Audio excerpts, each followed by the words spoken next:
Here are the 10-ish or so tools that I would recommend buying or getting if you're starting out in framing or rough construction, which is pretty much anything exterior, anything rough interior. So first off, I would recommend a framing hammer. I think 19 ounce is going to be solid. I would recommend getting a wood handled 19.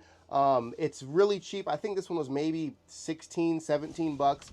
You don't need these expensive T-Bones or Martinez's. To be honest, I find myself pulling this one out just because I just really do like it. Next thing is a Swanson Speed Square, specifically Swanson. It is very, very cost effective. It comes with a booklet so you can maybe get some education on how to use the different parts of this tool. This is something that you're going to have pulled out probably 10, 15 times a day. So at minimum, honestly. So get yourself a Speed Square Swanson. You can get them at Home Depot, Lowe's. You can really get them anywhere. The next thing is obviously a tape measure. Now, I love to rock my 16. I'm rarely pulling further than 16 when I'm working. I would probably recommend getting like a 25 foot. I think this Milwaukee one is really great. I bought two of these the other day for a deal. I got two of them for 19 bucks. So I went ahead and bought them. The Milwaukee 25 foot, the Fat Max is a great one. Lufkin tape, the Lufkin tapes are actually really good. I really like the Lufkin. Now moving on to power tools. I don't think you need an arsenal of power tools. I know social media pushes this whole thing of like, you need to have this trailer or this pack out or this whole thing, which again, having been in the trades for half my life, I have collected some stuff, but this is not what I started with. I actually started with Harbor Freight.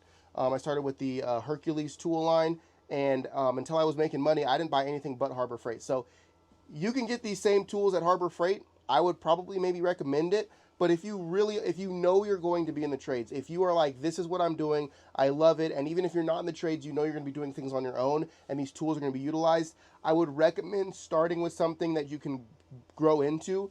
Get an impact driver. The next thing is a Sawzall, a reciprocating saw. The next thing is a circular saw. Now, I highly recommend, and you don't have to, because comes down to preference, but I highly recommend getting a rear-handled saw.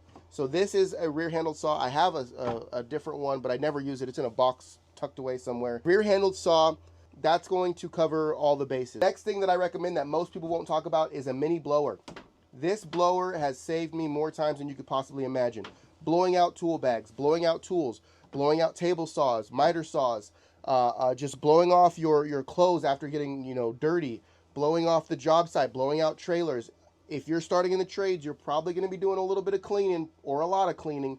So this is something that's pretty cool that you can pull out and clean up stuff. It's a little bit smaller, so if you're blowing out the interior of a subfloor, it's something that can kind of keep the dust down. This tool gets used every single day for me, every single day.